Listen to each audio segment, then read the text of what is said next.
Hello, and welcome to the Science Fiction and Fantasy Marketing Podcast, the show where we help you establish your author brand, increase the size of your audience, and sell more books.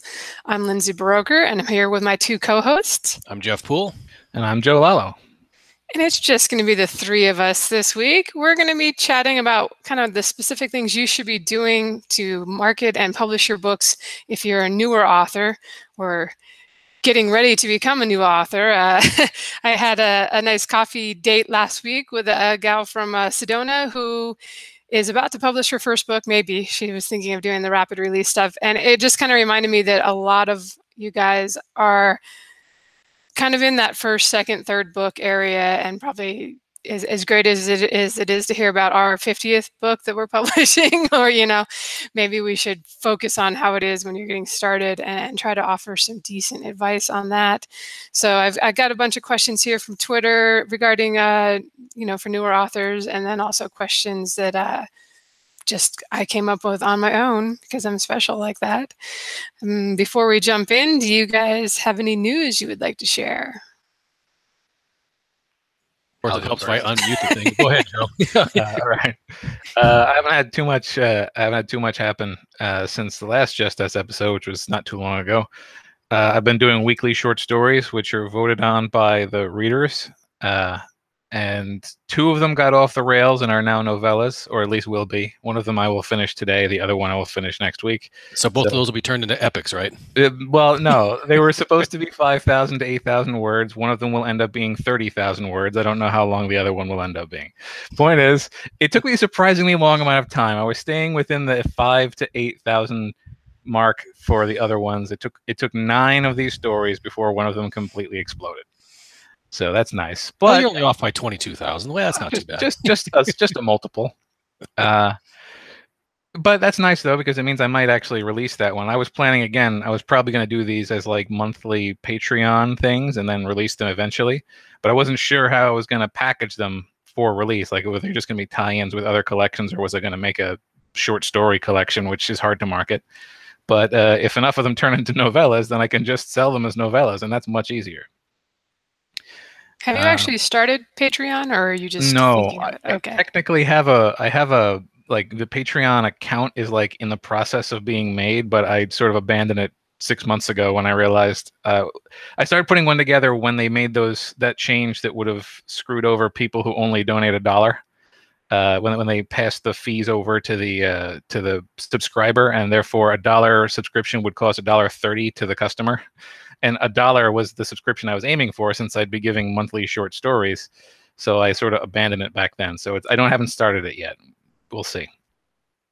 Other than that, my AMS advertising is coming along nicely. I mean, I'm still making money off it, but I literally have spent $8 and made $40. So excellent return on investment, but not much of an investment. So I'm hoping once I get good enough, I can turn that into, I don't know, $800 into $4,000. That'd be nice. But I'm not there yet. And you're doing much better than me, because I usually spend $40 and make $8. So whatever you're doing, we'll interview you on the show one day. I only ever break even.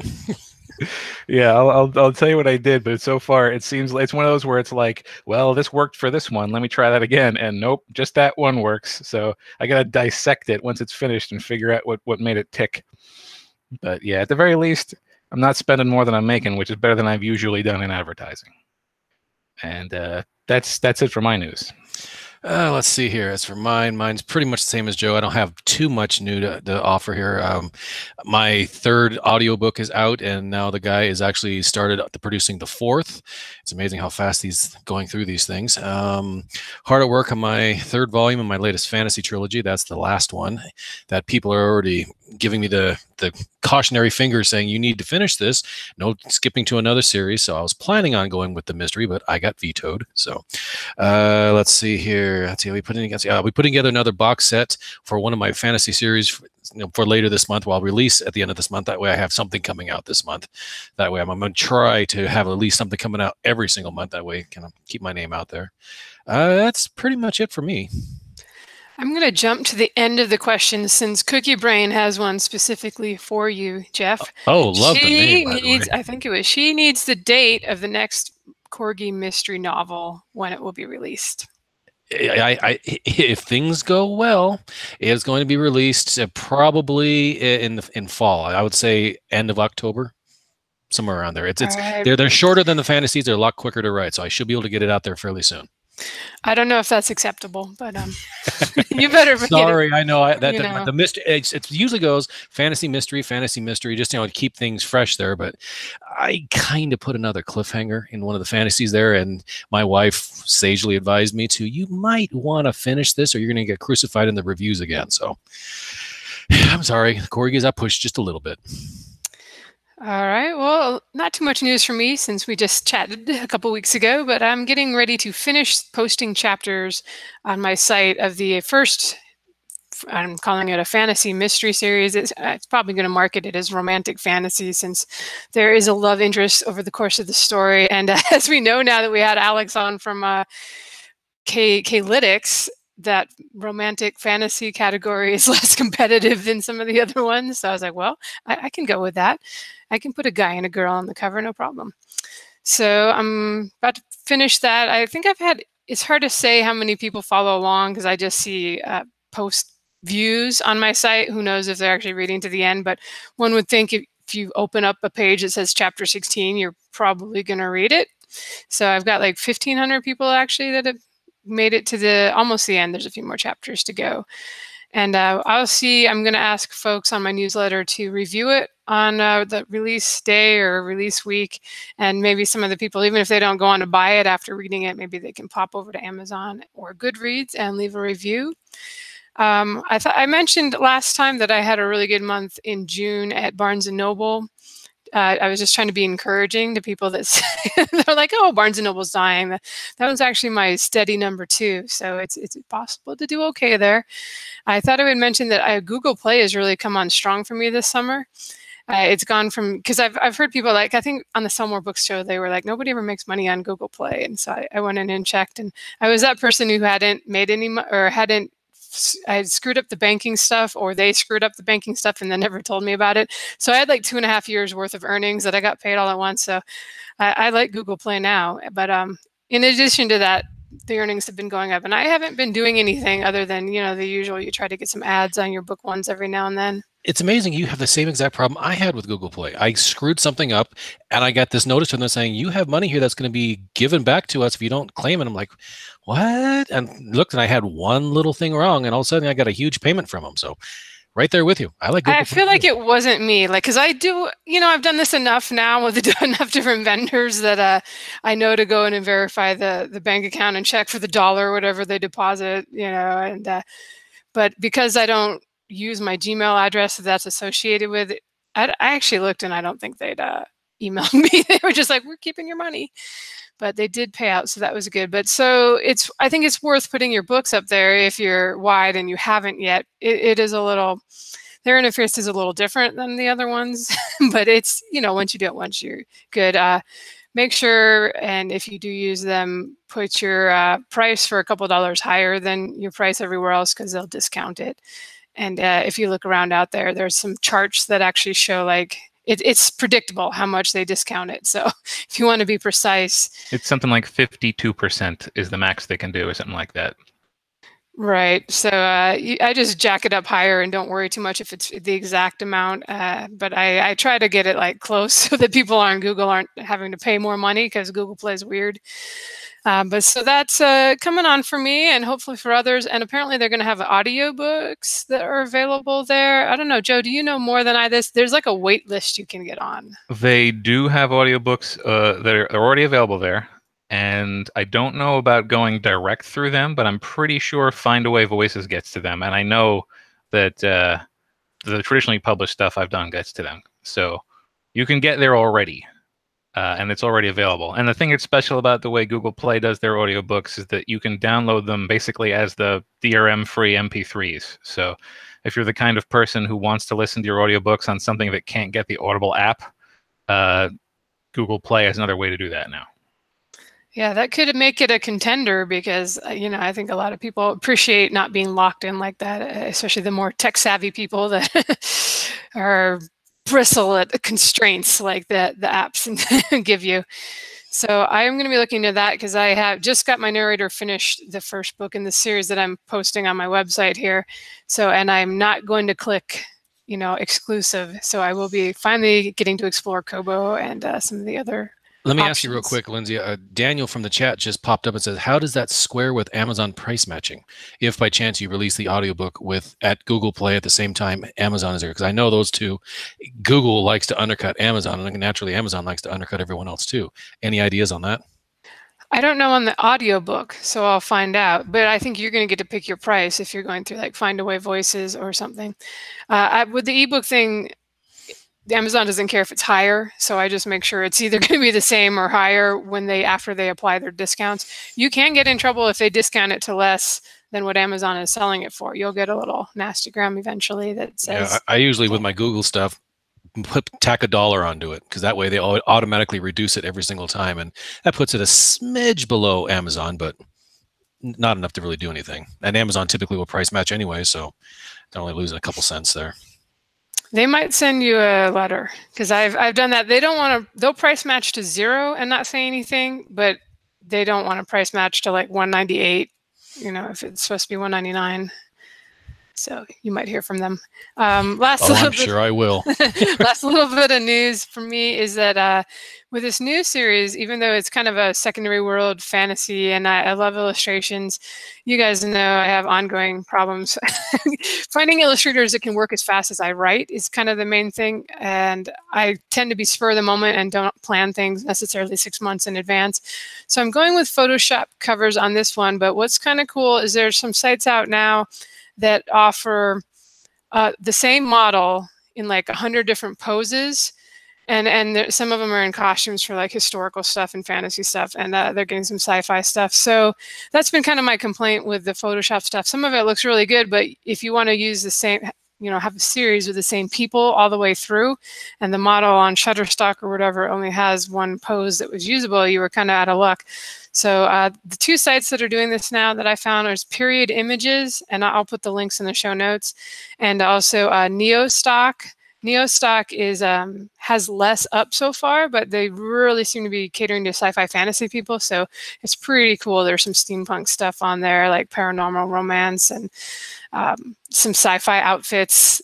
People already in the costumes that you could use on the cover. So check that out if you are not wanting to do custom illustrations, but you want something that really looks good for the genre. And I'm very pleased with the covers I've got for this new series coming up. So hopefully they'll work well with the readers and potential book buyers.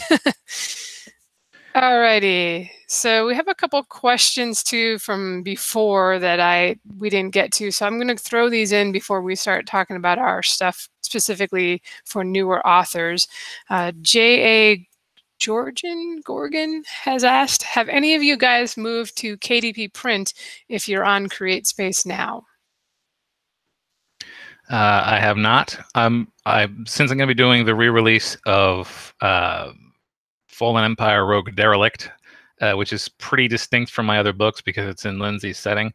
I'm probably going to give that one a try I might do that through KDP print just to give it a shot. But up until now, I haven't moved anything around. All of my emotion has been just adding them to Ingram Spark and taking them out of expanded distribution for CreateSpace. Yeah, no, with regards to me, I have no problems with CreateSpace. I mean, ever since I pulled it out of the expanded distribution just to see how it would do it, and the sales have just skyrocketed for my print copies, skyrocketing. I see it keeps popping up every single time. Hey, why don't you go ahead and give this a try? Nah, I really don't need to. I know that the creation process now, inside out, left, back, I've got the covers down pat, I've got the table of contents down. So if it ain't broke, don't fix it. Well, there's been a lot of stories about CreateSpace, and I think it's going away. I won't deny it. There have been issues, but yeah, for right now, not though, issues, but just that they're cutting down on staff, and it sounds very much like Amazon is winding it down. So that's why people are making the switch. And I haven't done it yet. I'm gonna jump in with this next series, go ahead and put it up in KDP print, because I think it's inevitable that CreateSpace will go away, and then you're going to be screwed if you didn't have time to get everything moved over. In my case, I have so many books on there that I'm probably just going to hire someone to upload everything onto Amazon print. KDP print. So I will do it myself with the new stuff and kind of see what's involved. It doesn't sound that complicated.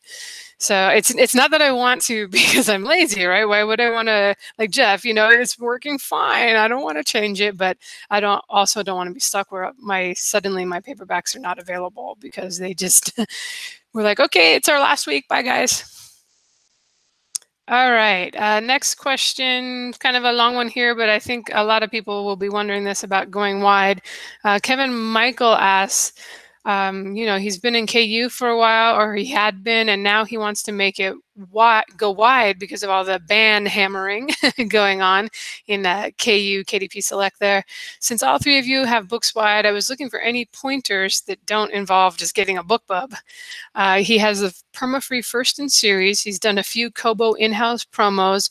He's done an Insta freebie group giveaway, and he's run wide ads with FreeBooksy, ENT, Fussy Librarian, and he's also trying some low bid CPM BookBub ads targeting iBooks, Kobo, and Barnes & Noble. He's gotten a lot of BookBub rejections, but hasn't gotten the acceptance with them yet, like many authors are in the same boat. And so he's had the books wide, about 20 of them for 2 months, and he's looking for any pointers. Should he just stick it out for 6 months, or is there anything else that he should be doing? Do you guys want to jump on that first? Sure.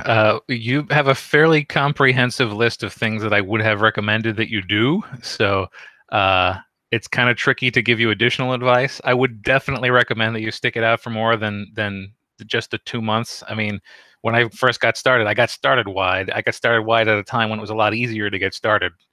And I didn't really get sales for like a year and a half. So, and that's sort of across the board. Like it all sort of came up at the same time for me because of a chance bit of promotion in a way that doesn't exist anymore. Otherwise, I would accept it. I mean, if you want the advice that I took, it was be discovered by a website called Pixel of Ink. But I don't think that does anything anymore. So I will instead say, if you're active in author circles, you can maybe try a newsletter swap with somebody who has been established wide. Just try to, crossbreed your audiences a little bit. And I guess if you're really trying to like min-max and tweak and see what wide can do for you, you can see about maybe adjusting your prices to what the market will bear on those different places. Like we talk about how Amazon wants to have the lowest price. There's a lot of people who have come on the show that said that KDP can handle higher prices. Like KDP purchasers frequently are willing to pay higher prices. I don't know that it's a great idea to do that, but it is a thing that wide will allow you to do. So if everything else isn't working for you and you'd like to try something fancy, I guess that's a thing you can do. But that's about all I can say. As for me, I can't really add anything new to that aside to just agree and say, give it some time. And as Joe was saying, his took a year and a half. Mine was about a year and a quarter, year and 3 months or so. And that's when I noticed I started getting sales there. So it takes time to build up a following. And yeah, we actually got started when it was really, really unknown for someone to give away a book for free, the perma-free. And that's how I gained my following, is I had an explosion of interest there. And I know it's harder to do this time around, but you've got to give it some time. All right, and I answered Kevin in email, and I'll kind of say the same thing here. First, I would say, like, how were you selling on Amazon? Were you killing it on Amazon and you already have a big fan base and you're just trying this because you're worried about being exclusive with them? Or were you not really selling that well over there either, and you're maybe just hoping for a different result in different stores? Because I would say if, you've got 20 books, I won't say it's the books. I don't want to say that, but it seems like you're doing everything that you should be doing, everything I would recommend. Now, you're doing more than I'm doing with all you're doing a lot of stuff that's on my to-do list. So, but 2 months is not a very long time, you're right. But I would ask, like, when you're doing the perma-free book 1, how many are you giving away? And then how many people are going on to buy book 2 and book 3? Because I'll see a lot of people that you can give away tons of a book, but then if you're not getting that many people going on to read the next one, there's a problem somewhere, right? The writings need some work, or it's just not appealing to people, or maybe things wrapped up too well in book 1 and people didn't feel compelled to go on to the next book. So that would be one thing to just consider. Just look at how many downloads you're getting, and it's going to be a relatively small percentage that go from a free to like paying full price for the next book. You generally have a better read through if it was like a 99-cent book onto a $3.99 book or something. I haven't checked my stuff. I should have, in anticipation to see what my read-through rates are like that from free to book 2. It does depend a little bit. Did you just, when you do the promo, sometimes you get more people grabbing it than would find it in the store on their own if it was free. And I haven't promoted a free one for a few months here, but so that's what I would look through, is like, what's the read-through rate? Are people who are getting the first book moving on to get the other books? And then the other thing is just, what are your expectations? You know, it's very possible to make like $100,000 a month on Amazon and then make 10,000 on all the other stores combined, even if you have been there forever and have a big fan base. It's just most of them are much smaller stores. You know, you mentioned Kobo, and we've talked about before, the whole population of Canada is like less than California. So you can't expect to just make tons and tons of money there. And Apple, you know, as big as they are, they kind of have a small footprint when it comes to ebooks. I can't tell you how often I talk to people who are like, I have an iPad and I shop on Amazon because it's a better shopping experience and I can find what I want. So, and Barnes & Noble, you know, you always hear about the troubles they're having. And, you know, even though I make money in these other stores, and I was happy to get to the point where I could actually live off all that income, even if Amazon went away, it's significantly less. And but it can be steadier, I would say, once it's worth it to go wide, just so you're not depending completely on Amazon. But patience, definitely. And then, you know, make sure the expectations aren't too high. Last thing that we haven't really mentioned is that with these other stores, you can get on the radar of the people that do the merchandising. And, you know, I know Joe gets emails from Apple, and I get emails too, but I get the romance ones. I think I need to email them and tell them I'm a sci-fi and fantasy person. But sometimes just going to a lot of the conventions for indie publishing or publishing in general, there'll be like a Barnes & Noble person, an Apple person. Christine from Kobo, we've had her on the show, and she's often at these conventions. And if you can just, sometimes you'll just have like an email sign-up list, and you just go put your name on there. You don't even have to like schmooze anybody. And so with these smaller stores, sometimes there are more opportunities to get on the radar. And then sometimes they'll think of you when they've got some sort of special promo or something coming up. So I guess that's it. Do you guys have any more thoughts on that? I pretty much covered it for me. The only thing I could add is that last time I checked myself through from free to my actual series, and it was a while ago, but it was on the order of 10% sell through from free to the first paid one, and then 90% onward through the series. So, like, I don't know if that's good or bad, but that was representative of my career as of a couple of years ago. And if you're hitting that, then you are probably going to do about as well as I did if your volume goes up. That seems like right. You know, that seems like I'm in the ballpark of what I would expect from somebody. But a lot of people that say free book ones don't work, and I'm not saying this is the case with Kevin, but just in general, they really poo-poo it. And then it's like you read their sample and you're like, well, yeah, of course, nobody even made it to the end. That's why it didn't work. You know, your free book one, it has to be good. You know, this is a sample. Like, don't put something crappy out there. This has to be like your best work. If anything, people will follow your series, even if the other books aren't as strong, maybe, because by then they're invested in the characters and stuff. But you have to get them. Book one really has to grab them and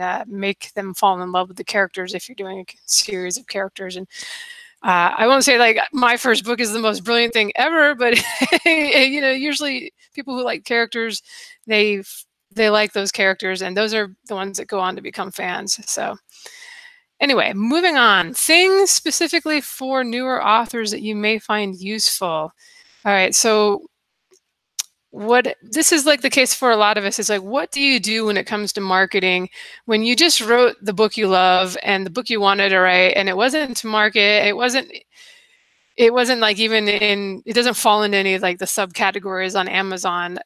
So do you guys have any advice for folks like that? Because I feel like that's most people writing. Maybe you're just lucky and you loved paranormal romance and you wrote exactly the kind of stuff that sells. But I feel like the majority of us is like, we wrote this slipstream, steampunk, time travel thing with aliens, and we think it's most creative thing ever, but how the heck do we market it? I've done this a couple times. I technically have done this for most of my books to some degree or another, although some far more glaringly than others. I've written superhero satire. They don't have an area for that yet.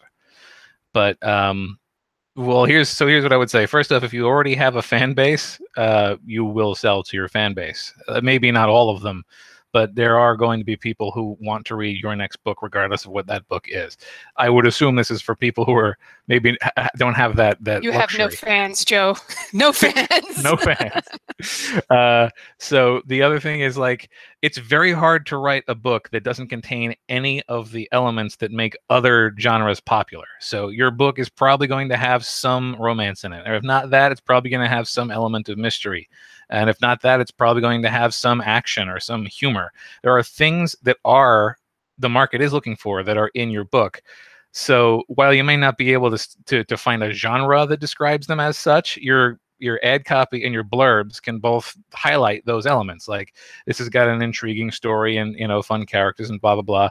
Don't hide the actual strangeness of the premise, but make it clear the things that make books good are in this book. And again, if you have people who already like your other stuff, you can sort of lean on those success from the author of.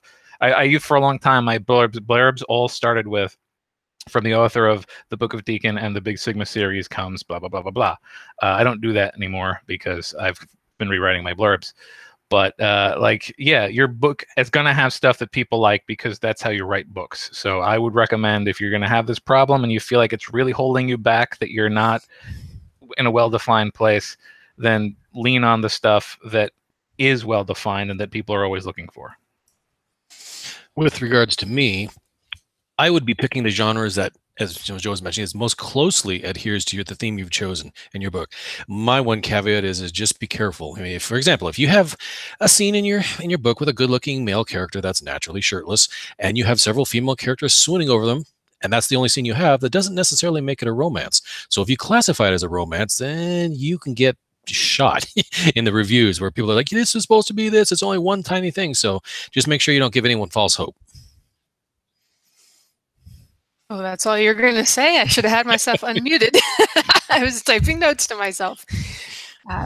No, I have also found that in the beginning, I tended to highlight what was different about my stories in my blurbs. And a lot of my older stuff, it's still like that because I haven't gone back and rewritten them, which can work and appeal to some people who like those maybe quirky elements. But I have, unfortunately, learned that it's generally what's the same, and like everything else, it's going to kind of grab people that know they like that thing. So even if you're in a bunch of, you know, cross genre, a bunch of stuff, I'd kind of pick one, like Jeff was saying, you know, go through the categories on Amazon. And, you know, if it is in most steampunk, you know, throw the airships on there if you've got airships in the story and try to make it look like it fits into one category.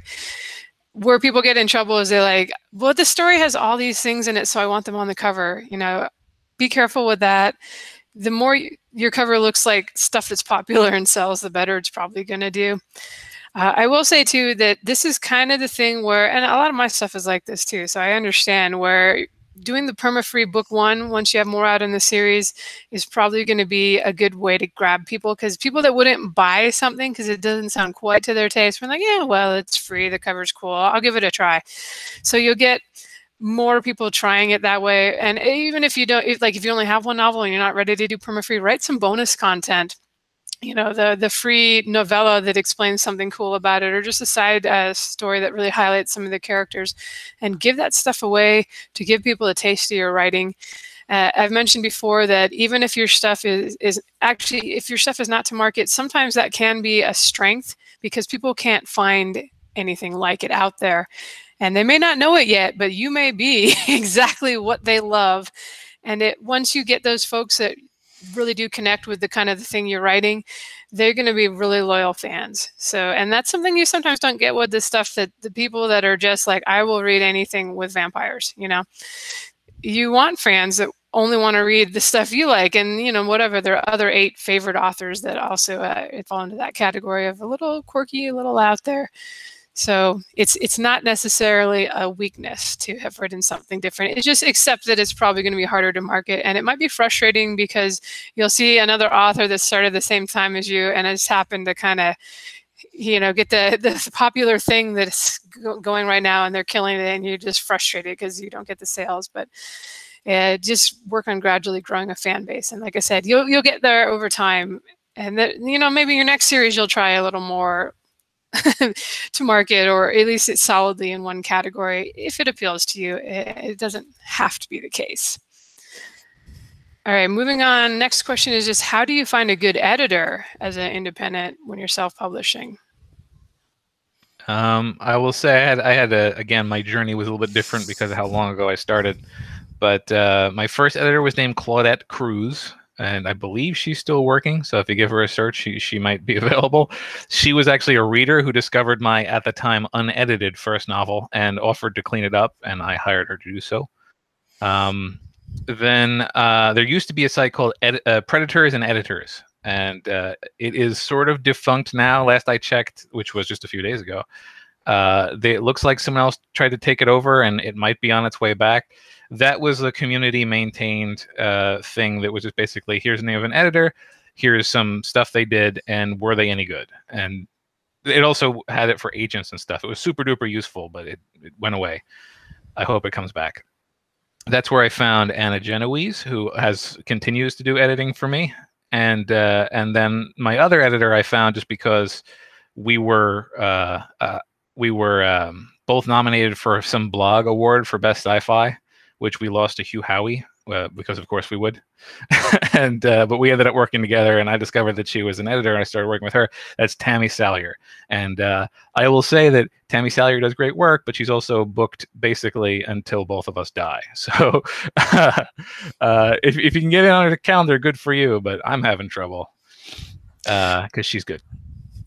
As for me, my original story was something similar to Joe's, where my first book was unedited, and I had quite a few people tell me, you might want to consider getting an editor. And then I actually had an editor read it, so I really liked it. Yeah, I'm trying to get started with my editing services. I'll cut you a deal if you want to let me do this. I'm like, fan-freaking-tastic. You go right ahead. So I used that person for a couple of times. Then she turned pro, and those rates skyrocketed. And so then I've used a few people there. As far as I'm aware, most of these people are still doing it. Let's see. I've used quite a few. I'm not sure what that says about me, but I'm clearly not one to attempt self-editing. But I haven't really stuck with one yet, because, like I said, once you find a good one, if they're good, they're going to be busy. So you're going to have to, as Joe does, book in advance. And I'm not as meticulous as being able to book in advance. Like, okay, by this time I will have this book ready for you. So I don't work that way. So I hopscotch around for a bit. I kind of struggled too with my first book because, this was like December 2010, and there wasn't this whole industry up yet about cover arts and editors for indie authors. So I tried a couple different people before I found the person I've stuck with through 50 books and more now. She even edits the smutty pen name books, which was an embarrassing conversation to have with her. But anyway, first person I paid only $200 for. I didn't have any money, like, most people starting out. I didn't have like a whole trust fund that I could throw into this or anything.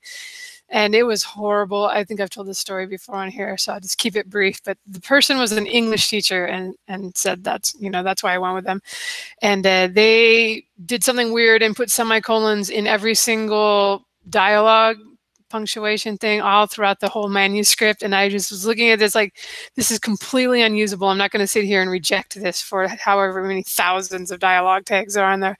So that was a complete waste of $200. And after that, I found somebody else that was, they did an okay job. They were like kind of flaky as far as responding to things. And then I found my current person who did all the novels after that. And I found her, she did a post on Kboards. She was a technical editor and looking to get into fiction. So I was like, well, let's try that. And so that's worked out well. And there is a yellow pages on Kboards still to this day where you can go through. People have kind of hung their shingle, I guess. And that would be people looking for work. So if you're trying to get something done soon, you might be able to find somebody who's not booked solid on there. My biggest advice, though, would be to find some indie authors you like, and you read their books, and you're like, well, these books are well edited. And a lot of times in the acknowledgments, they put the name of their editor. I will say my person is another one of these that's booked like a year in advance at this point. And I'm fortunate that she just reserves me a slot every month because I was kind of one of her first clients, and I'm certainly her most prolific client. So, all right. Hi, Daniel Martone and Laura from their paddle boat. it's nice that we're live tonight and have chat folks in case you guys were wondering who are just listening later on. So yes, look in the acknowledgments of other indie authors that are doing well, or they don't even have to be doing well. Having a good editor doesn't necessarily mean your books are going to sell, but it's certainly going to help you. So find people, and then it's actually good to look and make sure you liked the editing they did, because I've seen people, thanks to my editor, you know, in the acknowledgments, and there's typos and grammar iffy stuff on the first page. So I would not go with that person. All right, moving on. And we had several people that actually had basically this question. Should you try to save up books in a series for a rapid release when these are your first books? And because we've had a number of people on here now, and I've talked about how I enjoy doing this myself now, is maybe bank the first 3 books and then release them like a week or 2 weeks apart to kind of get the momentum going, especially if you have more books coming after that, that won't be like 10 months later. But as a new author, should you do this? I would say it depends on how fast you write, but why don't you guys answer first? I don't think either of you have done this, but have you been tempted? All right, so technically, I technically banked my first 3 books before I released the first one, but I didn't actually rapid release them. I think the first book and the second book were pretty far apart, and then the third one was pretty quickly after. But that was not because I had planned to do so. That was because I'd written a titanically long book and then had to break it into 3 parts. So it's tricky. Broadly, I would say yes. If you're hoping to make a career of it, you should release your stuff rapid.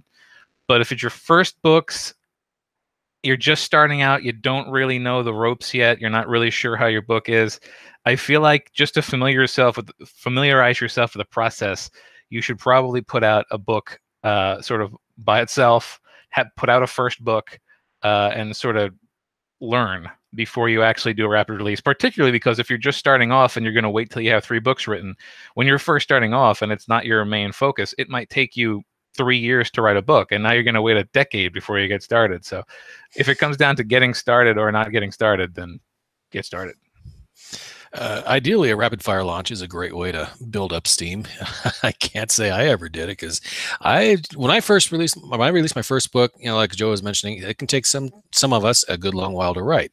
My first one took me, because I wasn't dedicated on it, it took me probably 6-7 years to do it, and another year or so just to clean it up to where I thought it was ready to be released. So, and then each consecutive year after that for the next 2-3 years was just a book a year. So if I tried something like that, I'd be waiting a minimum of 3 years at least before I could actually release anything. So I was too anxious. So as soon as I got one ready and I was ready to publish, I went ahead and published it.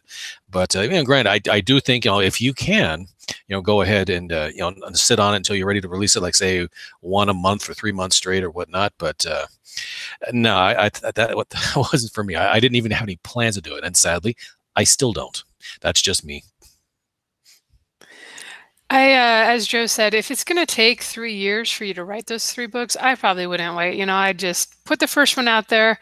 Maybe it's not going to do a lot because you wrote the steampunk slipstream with the aliens, but you're probably going to get some sales, and especially if you put something free out at the same time, which I would recommend, just having a complimentary something that people can, find their way into your world and try you for free, and then they're more likely to buy that first book.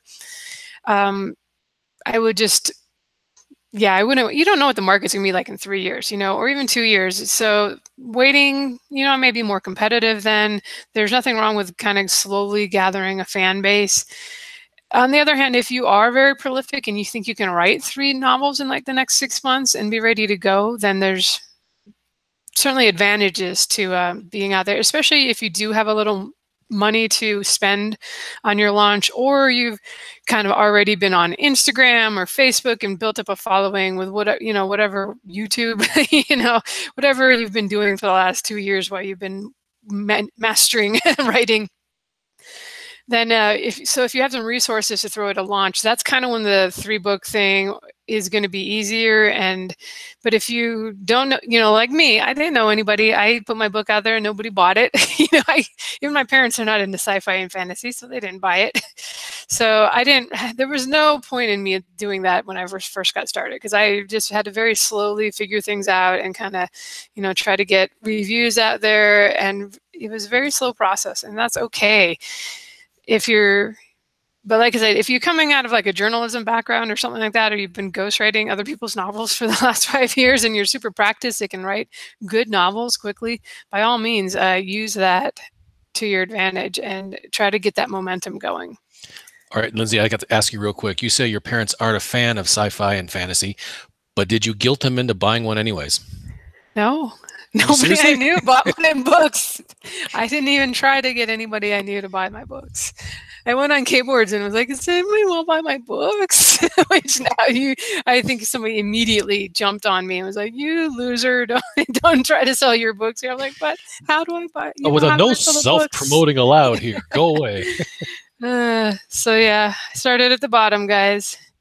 So, and that kind of maybe leads us into the next thing I wanted to point out is just having realistic expectations of launching your first book in your first series as an author. I just saw somebody on Kboards who was like, "Man, this genre sucks. I'm a new author and I put my first book out this week and I've only sold 40 copies." And I'm like, "Dude, it took me like 2 months to sell 40 copies. You're doing awesome.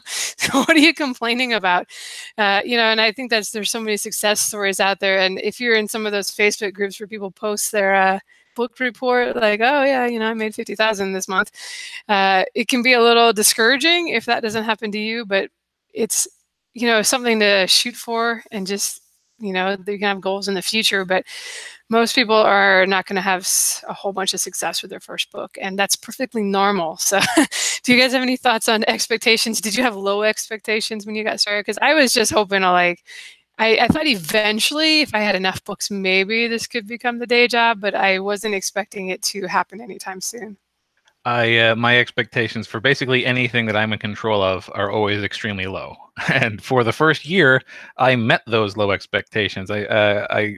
I'm starting to forget now, but I'm pretty sure my first full year I made $19, and I had 2 books out by the end of that year. But so I always sort of assume 0 sales. If I'm doing better than that first year, then I'm happy. But I feel like if you want to define success, the way that I would define the success of a book is realistically all you need to do is earn back the money that you put into it before you release the next one. So if you spent $1,200 on an edit and $500 on a cover and $100 on boosted sales, at $5 a book, that's going to take about 500, a little over than 500 sales for you to break even. So if it takes you 5 months to write your next book and you make 500 sales between then the first book is paid for itself. You can take that money and release the second book with it. And then eventually all the long tail on the books that are sort of perpetuating themselves will get you into a career. So that's how I measure success, is if the book can reasonably quickly earn back its expense. So that's where I am with that. Yep, I would agree, because the way I usually measure it is exactly right. You take out how much you've invested in the book and how, obviously making that money back, and then the time frame involved. If it takes you a couple of years to make that many sales where you've covered the price of your cover, the price of the editor, the price of whatever else you've done with it, then you might want to consider either getting finding someone that does the work for a little bit cheaper or whatnot. But if you can make that back in a couple of months, then hey, that's even shorter than that. Great. That way, you're right on track. But like you guys are saying, in order to a realistic launch, just keep your expectations low. I mean, you can't just assume you're going to hit one out of the park right from day one. Yes, it can happen, but realistically, usually not. So, just look for just paint a smile on your face and start realizing as well, those reviews will start coming in. Not everyone will enjoy your work. Hopefully most do. If you see a recurring theme to all the negative reviews, if you do get a bunch of negative reviews, listen to them, get some thick skin and make any corrections as necessary. I do think that's a good first goal, is to have the book pay for itself. That might not happen right away. I think it's important as an author to get out of the mindset of like, well, I put X amount of hours into this. I've worked on this for so long. I'm entitled to earn, now earn whatever, a part-time wage from this book. It doesn't work that way. You created one product for your business, and you're probably going to have to create a whole bunch more products. And then there's no guarantee that people are going to like your products. It's just how it is. If you have been doing it for a while and you've released a few books and you're not able to at least earn back the expenses, then that may be when it's time to think, well, I should try another series or one of the other genres that I'm interested in. Because I have seen a lot of cases where people started with like epic fantasy, let's say, YA epic fantasy. And even though the reviews and stuff were good, nothing ever took off and never made that much money. And then they switched to like urban fantasy and boom, you know, they've got this huge series and huge following. I feel like that was Patricia Reed. Didn't she start with epic fantasy? And you like look on her Amazon page and nobody read it. And then, you know, took off with her, or Patricia Briggs. I don't know. I got to look it up. It's been a while, but I've seen some epic, a lot of urban fantasy authors actually that you look back at what they wrote and you're like, wow, I had no idea they had that series. And they're like huge sellers, you know, New York Times with their new series. So it's a kind of a balancing act. Don't expect too much, but also don't set your expectations so low. You should get to the point where you're able to eventually make enough to pay off the expenses and then also to pay for your time. Obviously, if you want to get to a good part-time income or full-time income, you need to be making something beyond just what you paid your editor and for your cover art. All right, next thing, this is a common question, is what do you do to build a list before you launch your first book? And I've already admitted I did not have a list or anything before I launched my first book. Were you guys any different? No, I did not start building my list until I had released the full Book of Deacon series, I think. So I did not do this, but just from various things we've heard on the show, I'll just regurgitate some of that, which is write a novella or other giveaway item for people to sign up. Get the word out on blogs, social media, and forums when self-promotion is allowed. There's often someplace in the corner, forgotten corner of any given forum or location where they'll be like, here's where you can self-promote. And there's tons and tons of Facebook pages that are specifically for that. Bang for your buck is pretty low, but you know, it takes 5 minutes to put something there. You'd also might consider doing the legwork to run a promo for a bunch of authors that already have a following, like track down people who are looking to do giveaways of their own, offer to put together the promo page and wrangle all the stuff. And then on that promo page, have a newsletter sign up where you talk about the thing you're going to give away and blah, blah, blah. Like that's a way to get people directed to you and start signing up for your stuff.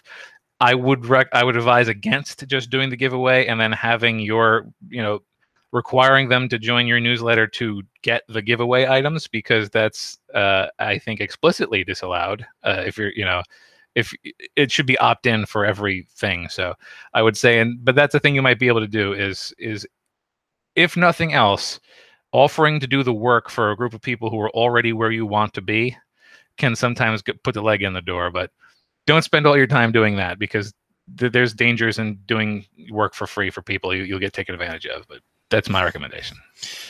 Yeah, my recommendation is what you guys are saying. We've been saying from day one, and what I did not follow as well, is starting working on your list from day one, because I didn't start till about book 5, and I should have, right from the beginning as well, because I'm sure I missed out on a lot of people adding to my subscriber list there. But and even then, when I actually did start doing it, and people started signing up, it was slow going. And it wasn't until I heard someone start saying, "Well, you really ought to offer an incentive. That people like free stuff." I'm like, all right. And I deliberately wrote a short story to put on there just to give away, just to see what happened.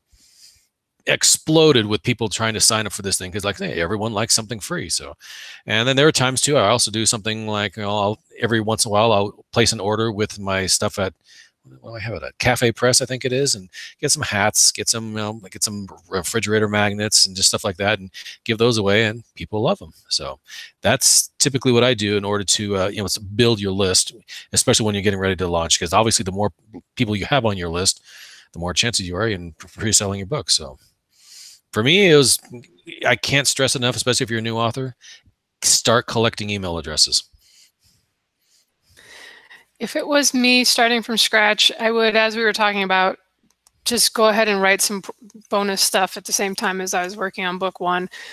Whether, we've talked about before how the prequel novella can be a really good way to hook people into the story as large. And again, this goes back to the Perma Free Book 1 thing. It has to be good. Don't just write some junk and I'll put it out here for free. It has to be something that's really going to go like, wow, yeah, I actually want to sign up for this guy's newsletter because I want to know when his book 1 is out. And then once you've written stuff, put it everywhere you can. Put it on Wattpad, put it on your website, get a cover done and put it up there on Amazon and everywhere else so that they price match it to free. And then at the back, you know, hey, my first book is coming out in this month. Get on my newsletter here so that you'll know when it's out. And I'm going to release it at 99 cents for the first 2 weeks. So you'll want to, you know, be alerted right away so you can get it before it goes up to full price if that is your plan. So I think nothing is going to get from a free sample of your work, somebody that likes that and signs up for your list is the best person you can get, or a paid sample, but it's just, I say free because it's easiest, right? If you got the free sample, to get them to go buy the whole novel. There are other ways to build lists. You know, a lot of people that started blogging or something like that first will build got a list up from their blogging about their writing process or whatever they've been writing about for years. And that can help with a launch. There's nothing wrong with getting the list started with something based off something else you've been doing, as long as you've been doing it anyway. But would I start a blog just because I'm going to be launching my first novel in 2 months? Probably not. If it's not something that you were excited about and have been doing all along, I wouldn't sink that effort into it. I'd much rather write some stories that are real samples of my work, and if people read them, then they're going to want to buy the stuff. And, you know, we always talk about the series is easiest to sell. So things that tie in to your series that you're writing. Before I knew anything about permafree or how to get stuff price match on Amazon, I put a short story up on Barnes & Noble through Smashwords because it was easy to make it free. It was just like, oh, okay, make it free. And that's actually, I say to this day, Barnes & Noble is my solid number 2. I always earn second most income comes from Barnes & Noble. And for a while there, they were my number 1 because I had that free short story up there. And at the end, I said, like, hey, if you want to see how these characters first met, please buy The Emperor's Edge. Here it is. It's $2.99. And it worked. So make sure your story is complete and stands alone. This story, I think, was maybe 8,000 words. You know, it's probably still out there. It's called Icecracker 2. And it worked. It was kind of the first thing I did that really helped get the ball rolling with sales on Barnes & Noble, because I didn't know how to make it free on Amazon back then. But so samples of your work, get it into as many hands of people as possible, and then put the link to your newsletter at the end. And it doesn't matter if you didn't have it already on launch day. You can do this stuff afterwards. Like if your book's already out and it's not doing anything, that's okay. Just now go write that bonus short story, or, you know, write the next book so you can make book 1 the bonus story, whatever is most appealing to you. All right. Do you guys have any more thoughts on that? Nope. No thoughts. I do not. All right. So probably just going to do this last one from my questions and a couple of the Twitter questions, and then we'll wrap it up. But a lot of people ask variations of this. What are some low-cost, effective advertising options? You know, and somebody mentioned, okay, I have a budget of $100 I can spend on my launch for advertising. So what is stuff in that ballpark? Well, I'll say that, again, I'm messing with AMS, and AMS can easily be set up in a way that if you fail, it's because you're not spending enough money. Like, again, I've worked with it a bit, and I've gotten a pretty good return on investment for $8. So you can set things up so that your cost per click, you sneak up on the low end instead of trying to find the sweet spot. So that is one thing you can do, but it's a lot of work to do it well, and I have not put in enough work to really say that it's the silver bullet. Our first question way back there, by the way, when he talks about the stuff he was doing and he mentions Free Booksy, ENT, Fussy Librarian, those are good choices, I think. Like, they're not, you know, they're not BookBub, but BookBub is also not, you're not going to get a $100 BookBub. So those are pretty good. But yeah, so that's what I would say is either put in the practice on something where you can calibrate your own price, like any pay-per-click, or, you know, that list that was listed earlier. Mute button here. Okay, yeah, as for me, if you're trying to stay on a budget, you can actually try doing the Facebook ads. A lot of people don't like it. And yes, requires a lot of fine tuning, a lot of time kind of poking and prodding, seeing what the thing can do. But you can also specify the budget you want to use. So if you only want to spend, let's just say $25 a week or a month or whatnot, you can actually specify right in there, and it can go accordingly. There's also places you can find online, like the e-reader news or something. That's where they can blast out the book in your choice there for, I think it's usually it started out free when I first started, then it went to 20, then I think it's at 40 or 50 right now, but it's still not too bad, and they've got quite an extensive membership as well. I mean, just when you're looking for these services that'll do that, just look for the reviews as well. Make sure everyone seems to be happy with them. You just don't want to go handing your money out to any John Doe on the internet just because they claim they've got a subscriber list. So do your homework. If it was me starting now and I didn't have much money to throw at it, I probably would not throw any money at it at all in the beginning, especially if you just have one book out. If you can get like e-reader news today, Fussy Librarian, some of those guys are very inexpensive. I actually just booked e-reader news today for a free promo fantasy. It's $35, and I seem to remember that they get pretty good results. So I'll be checking this weekend since it's been probably like a year since I've used them. Usually those guys are going to require you have some reviews on your books, so it may not be feasible to get them right at the launch. They've gotten a little more flexible, but they still usually want to see that your other books have gotten good reviews before they take them. I would probably kind of just, we talked about this last week, you often have to invest time if you don't have a lot of money. And the good thing is that when you're new with your early books, hopefully you're still really excited about it, and like you're not burned out on like, oh man, I have to make another Facebook post. So I would kind of pick a couple of the social media sites that you're interested in. Facebook has a long, huge, everybody's on there basically. As we talked about before with the YA crowd, you might want to be on Instagram. Don't force yourself to do something you hate. Like Jeff hates Twitter, so we're never going to see him promoting his stuff on Twitter. And then that's a true story right there. And then you want to be entertaining, a content creator, whichever these sites you pick up on. Maybe you post some snippets from your books, some quotes. Actually, if I had a little bit of money, I might invest in like Shutterstock or one of these iStock photo, where I can get some cool, JPEGs of like cartoon dragons and things like that for not very much money that you can then attach to your posts and use. And just kind of, I would try to build up a following on some of those sites. And it's kind of work, in the beginning.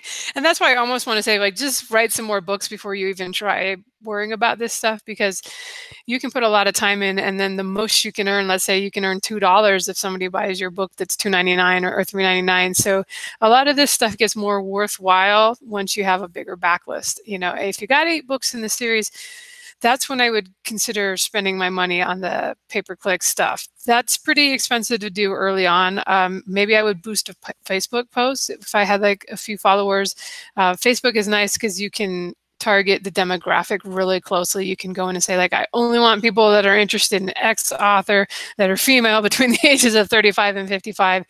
So that can be helpful. And the boosted posts seem to be pretty inexpensive to do, as Joe was saying too. You can play around with the other stuff, but I feel like the boosted post is like a gateway into the advertising on Facebook. It's, they make it easy. There's like boost posts right here. So you don't have to go fiddle around with writing ad copy. You just, whatever you wrote is your ad copy.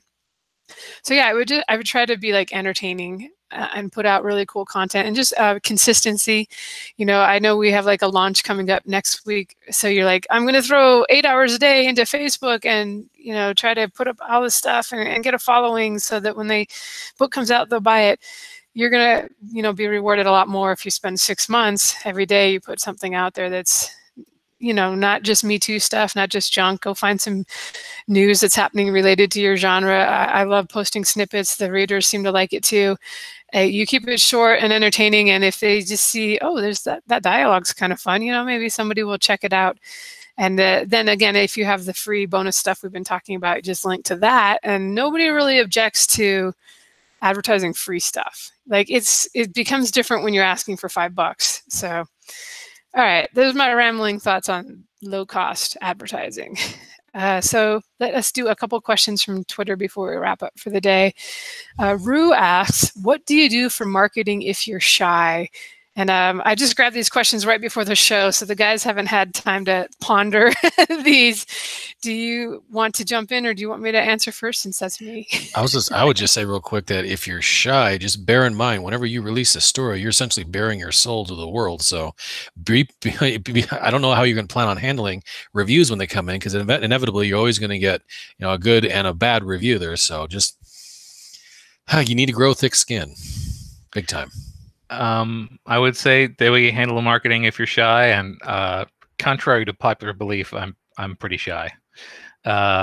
You can abstract your advertising. Like, again, if you're doing like AMS ads, or if you're doing actual advertising, like real deal advertising, that's not you talking, that's Madison Avenue. It doesn't have to have any of you in it. You can really sanitize stuff out, and frankly, if you're afraid of being too personal or exposing too much of your personality, that's the time when you get yourself a marketing book and you just create the distilled ad copy that they say you should.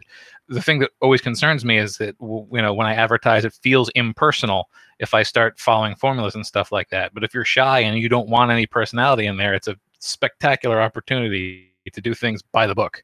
And if also you could potentially, although it's not a great idea, my website for my books in total is called The Book of Deacon.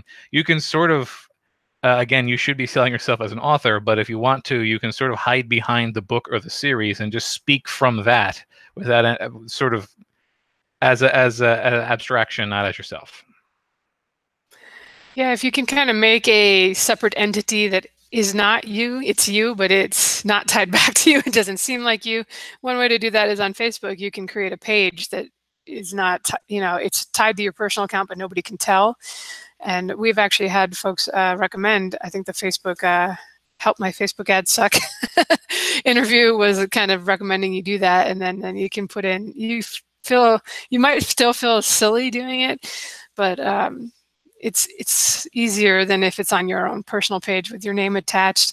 I am very much someone who does not like to ask for anything. I don't like the hard sell. I could never make a living selling anything in real life. Online, you can do a lot of passive stuff. Like I've got in my Twitter profile, my books are available here. You can get the first one free. Go grab it if you're into fantasy. It probably says less than that because the Twitter profile has to be very short. And then you're entertaining in some way, providing content within your Twitter feed or your Facebook feed or Instagram, wherever you're doing this, or you're on Wattpad. So it's a soft sell. It's there. It's like, try it for free if you want. As I said, I love free because I don't feel like I'm asking for a favor. I actually feel like I am potentially doing a favor for someone. Like, hey, if you need some entertainment and this is your kind of book, you can get it for free. And most of my free book ones are complete stories. I do have some, I guess my sci-fi series is very much cliffhangery, but my earlier stuff was like my first Dragon Blood book is a complete story, and it's my first Emperor's Edge book leads into other stuff, but book one feels like a complete story. So I feel like even if they don't go on, they got something. And for me, in my head, that's a lot easier to promote something like that. And I'm still like I said, I'm very soft with the promo stuff. I usually like, hey man, here's a free book if you want it, or like I have a new release, check it out if you want to. I'm not at all in your face or trying to do the hard sell. And I don't think you have to be. I don't think anybody expects that of authors to be really good at the marketing side. If you are, it's a bonus. You'll probably find it an easier road. But I think readers actually appreciate it when we're kind of vulnerable and we admit that we're not the best at selling ourselves. And to this day, I've never done a reading anywhere, and I won't say I never will, but boy, that sounds like something horrific experience to me. I am so glad.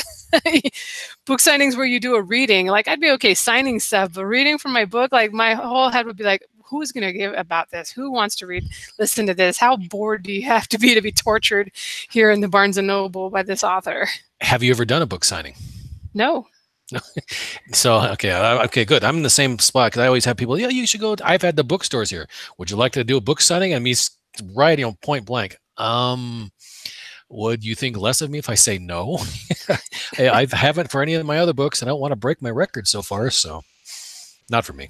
Yeah, that's why I'm saying the internet is so, I'm so grateful that it's a thing now and that we can sit at home in our room and do our kind of passive forms of marketing. And it's actually the story can kind of sell itself for you, and that's thank goodness, you know, that that's an option. All right, just a couple more questions here before we wrap up. This kind of ties in with what we were talking in earlier. William asked, like, if you've written 3 books and you haven't seen a lot of success, is it time to try another series / genre, or should you plug away and hope readers find it later?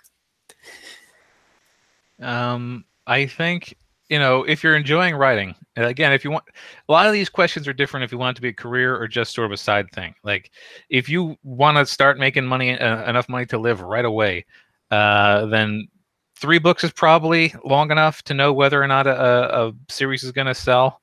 But if you really enjoy writing the books, I think the books that you enjoy writing, keep writing them. I have multiple series, and I go back. I have revisited stuff that really hasn't sold very well just because I really like the characters and I want to write more.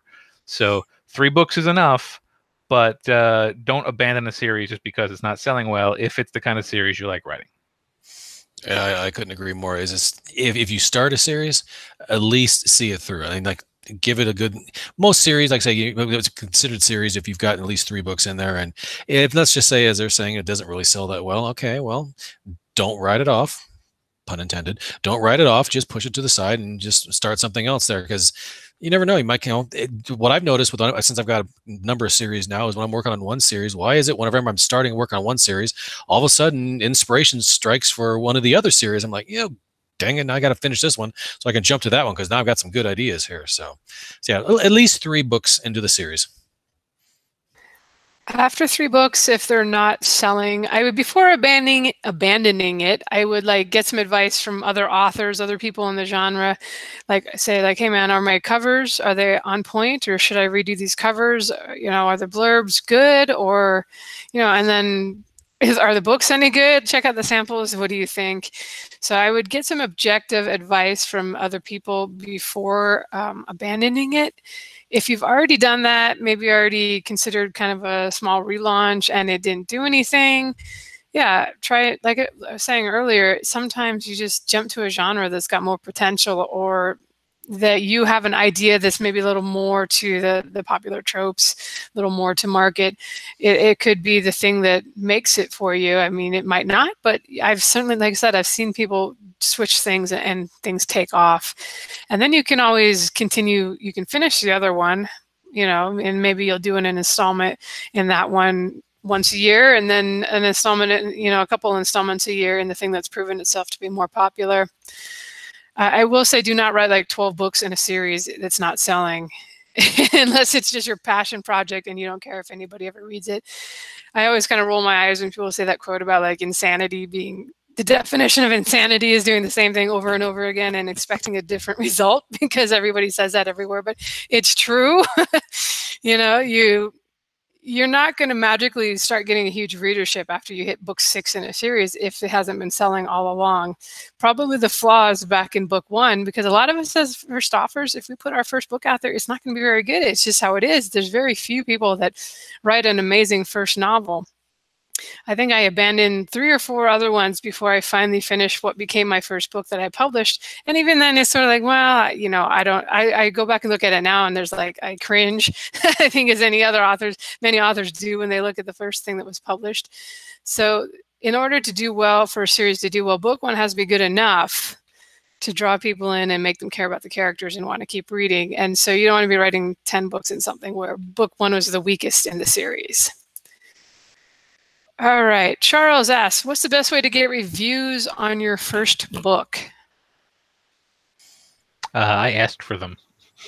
Literally, like, the first book I ever released, which again is a free one, which helps too.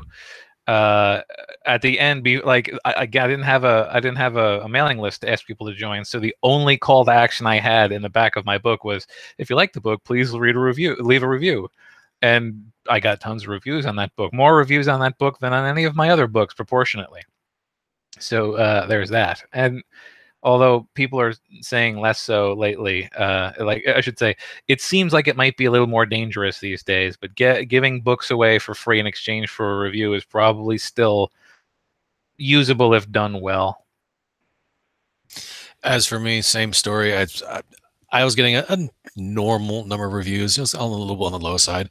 And then I came across somebody once that said that, actually I was reading a book and it came across the back with author's note. Hey, if you enjoyed the book, consider leaving a review. It, really does help the authors out. I'm like, well, that's just a nice generic thing to put back there. So I gave it a try, and number of reviews just skyrocketed. So yeah, it's just ask for it. Don't want to ask for too much stuff back there. I just like, hey, if you enjoyed the book, here, would you mind leaving a review? I'd appreciate it. And that's really all I write about it. And it works for me.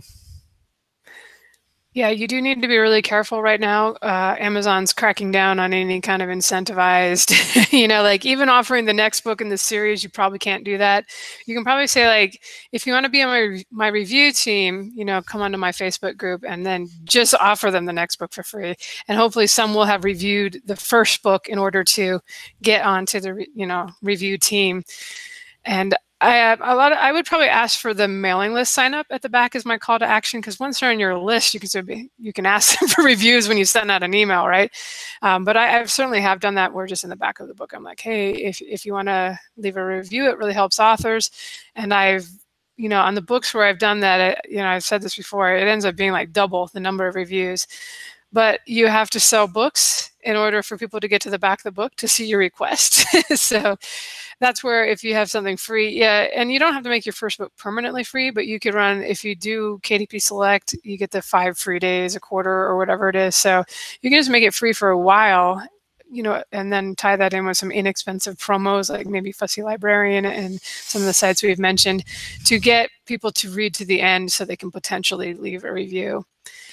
And early on, I actually submitted my book to any review site I could find that would take self-published fiction, which was not very many, to be honest, back then. I think there's a lot more now, but then again, there's probably more people asking for reviews, so a longer wait list. I still am thankful to the Fantasy Book Critic. I believe that site is still up there. They mostly do trad publish, but they did encrypt it for me. And that was one of the first things that I actually got all these sales on Smashwords because they linked to the Smashwords link, and I was really appreciative that they did it. So it's hard to find.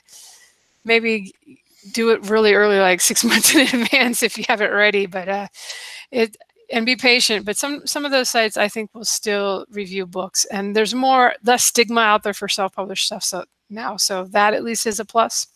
Have you guys done any of those sites lately, or? Not lately, not for me, no. No, not lately. Although in the beginning, I did reach out to a lot of those people. You can actually, especially now in terms of getting reviews from blogs like that, they get very finely sliced down into genre. So you might be able to, if you're having a hard time going to one that's just sci-fi, you can probably hunt around for somebody who blogs on your specific niche, and it'll have a shorter waiting list. That is true. I think it's gone now, but for a while there was like a sci-fi romance site that they posted stuff regularly, and that's such a small niche that it actually had a pretty good readership of the very people you wanted to sell your book to if you wrote a sci-fi romance book. So just take a peek. If any of you guys that are listening know of any good review sites right now for sci-fi and fantasy, feel free to come by the site and leave in the comments, and we can mention it in a future show. I would do, for the last question, I will actually go with Dean here. I have a question for you guys too from the chat. But oh, okay. Well, we'll take a chat question too. But this ties right into our last thing. Dean asked, "What's the best marketing service for space opera / sci-fi?" I think you said Book Barbarian was one of them. And yeah, Book Barbarian is great. They tend to be booked. I feel like the last time I tried, I got one. I had to get it about 2 months in advance. So it can be hard if it's a whim thing, like you just want to run a promo in a couple weeks, but they are specifically sci-fi and fantasy. And then all the guys we mentioned, ENT, Fussy Librarian, they all have segmented things that go out to the sci-fi fantasy readers. Obviously Book Barbarian or BookBub, it's great. The ones that send it out, here's the fantasy, just goes out to the fantasy fans, as opposed to the ones where, and you might have to subscribe to them to see what they're doing, because I haven't checked out a lot of these sites in a while.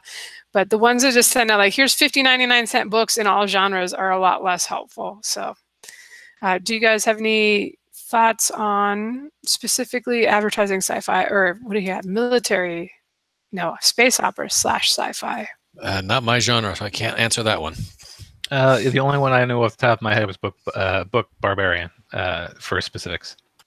This is, as we brought this up briefly before, but this is the kind of thing where you can get a lot of mileage out of finding some other space opera authors and putting together a bundle of, it can be book ones, and this can be 99 cents, or write a novella that ties into your short story, and everybody's going to do something new and promote it to their list.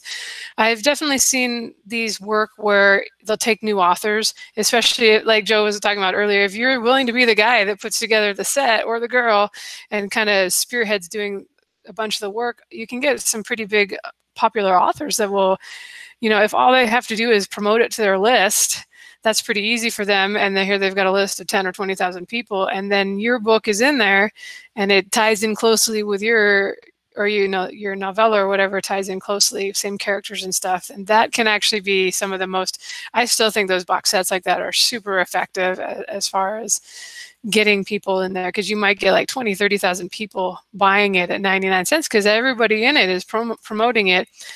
Or if you give it away free, again, you get a lot of people checking it out. So that can be really worth the time and effort to organize that kind of thing. All right, Jeff, you said there was a question from chat we should answer. Yeah, let's see. This is from Jonathan Rollins. He goes, "Hey guys, for your books in KU, do you also sell them wide in print? If so, do you think it is worth it? For example, has it helped when you went wide with the digital version?" And then he goes, "Sorry, no Jeff question." Oh yeah, I got to bow out of this one too. I do put the paper books out everywhere. I haven't. The problem with Create Space is I think it just shows sales. It doesn't show you like, did this come from Barnes and Noble? So I don't know how many people actually buy them early from the other sites. I eventually go, wide with all my KU stuff. So, but the paperbacks are there first, and I do the Patreon so that people can get the books that way if they're on the other sites. I don't know if having the paperbacks out there without the ebooks is necessarily going to help you if you later go wide. It's possible that you could get a few reviews, but you could try it. I just do it so that, why not? Why wouldn't you? And I'm going to do that with the audiobook I'm about to do too, have it out everywhere while the ebook launches into KU. I agree. All right, was that our last question? That was it for me. All right, well, I guess we will wrap it up.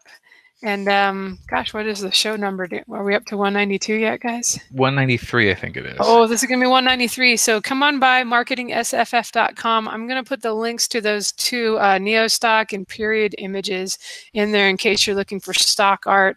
Was there anything else that we needed to stick in there, guys? I don't know. I'll throw the questions in that we talked about, so you at least have a clue if you want to go back and listen to it. I think that is it for us. Thank you for listening. I know this got long again. Somehow all the ones where we chat amongst ourselves go long. Hopefully we got to your questions and said something helpful. You guys have an awesome rest of the month, rest of the year, rest of the week. Hope your next book launch goes great. All right, see you guys all later. Thanks for hanging with us. So long, everybody.